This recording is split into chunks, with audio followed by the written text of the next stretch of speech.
Hi, my name's Jasmine Morris. This video is for COM 263, the American Culture video. When I first read the article from Minor, I thought it was really hard to understand what tribe he was talking about because it said it was some sort of North American tribe. I was reading about their rituals, and it just seemed very barbaric. And some of the things that they were doing, though, were very relatable. So you could tell, like, some of their daily rituals was body care. And the thing that stood out to me the most was brushing their teeth, or dental hygiene in general. When I first read it, what stood out to me at first and what made me stop and really think was when they were talking about their cultural hero, and I'm not even going to try and pronounce what it was, but I knew that it was Washington spelled backwards. So that really stood out to me, and that made me kind of slow down and second guess what I was reading. And from that point, after I read it the first time, I reread it again and realized that the tribe they were talking about was actually America and American culture and the rituals that we do here. So a lot of those rituals were things like taking medications, brushing your teeth, using the restroom, and just what's really big now, especially in today's day and age, is the obsession with body image. And that's what really stood out to me in this article. So it also talked a lot about holy mouth men, medicine men, practitioners that they called listeners. And when you break that down, holy mouth men are the dentists. Medicine men are doctors, and they were talking about how those doctors work out of Latipsos, which, if you spell that backwards and add an H, is a hospital. So they're trying to mess with you a little bit there. And then the listener were the psychiatrists who were listening to the stories of what was troubling that patient or person, and they would break it down and,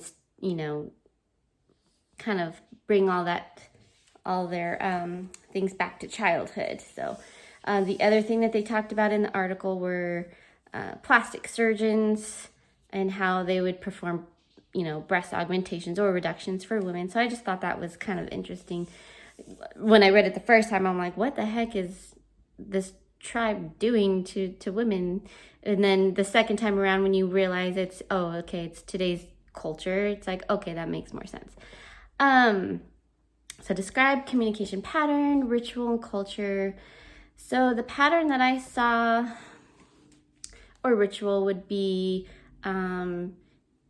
technology today and how we communicate. And of course, a lot of that is over the phone or FaceTime, Skype, things like that. And it really connects us with people around the world.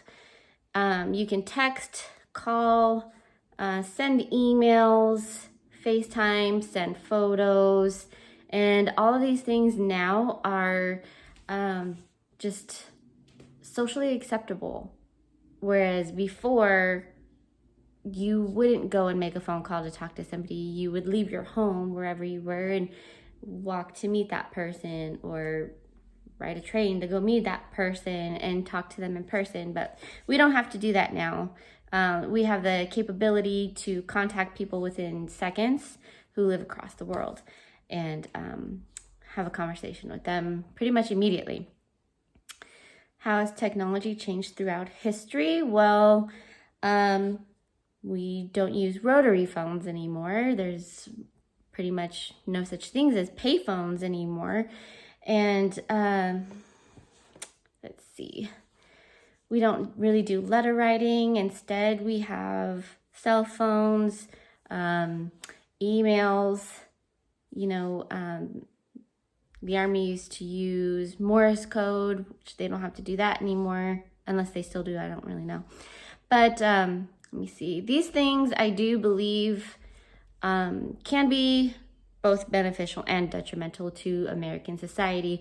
One thing that makes it more detrimental is that it does remove us from personal interaction with people. We're more comfortable hiding behind keyboards and typing out a message than we are talking face to face with a person, or even just answering our phones. It does create self-isolation, and it removes us from reality and makes us focus more on social media, sharing our lives through pictures and videos and comments and likes and things like that. And that is now culturally acceptable. Let me see here.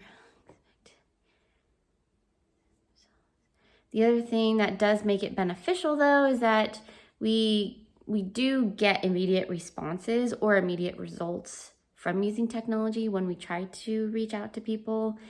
It does create a bit of impatience. So if you send a text message to somebody and you don't hear back right away, it does kind of make you a little agitated, I guess. Not everybody does feel that way, but you kind of expect a text message almost immediately, because who doesn't have their phone on them all the time in 2021 now? A downfall, though, is that it does create less hard labor work. So technology has given us the ability to just, use a keyboard or whatever to get work done, or, machinery to make things, and that takes away from doing it personally, with our hands and getting down to the nitty-gritty. So let's see here. An article that I read from lifespan.org was called The Good, the Bad, and the Ugly. Some of you may not know that movie reference, and that's okay. But it does talk about the good parts of being connected through technology. So you stay connected with family and friends wherever they are worldwide. There is quick access to information, so no more looking through encyclopedias. Again, some of you may not know what those are. It's just right there at the click of a button. You get an abundance of information in the palm of your hand. Another great thing is you have online learning, or especially now in this pandemic, you have remote employment, so you can work from home, which is pretty nice. You can also take advantage of civic engagement. So on your social media platforms, you can utilize that for fundraising, social awareness, things like suicide awareness, things like that. And it's great for marketing tools.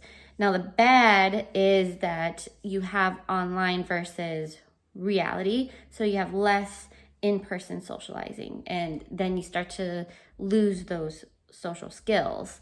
And then the other thing that is a negative to this technology is online bullying or cyberbullying. A lot of people are what they call keyboard warriors, but then in person you kind of, are a bit sheepish and you don't express yourself as well as you would online. It can also cause social anxiety, depression, and exposure to content that may not be age appropriate, especially if you're underage. And you can also start to develop self-image issues. And I won't touch too much on that with certain families online. The ugly, of course, we already touched on cyberbullying, written and verbal or electronic bullying. That can happen to anybody, no matter where you're from or what age you are. It just is an unfortunate downfall. So instead of using technology to promote others and help others and encourage others, some people do the opposite, and it just brings you down. So that is my self-reflection of the American culture video by Horace Minor.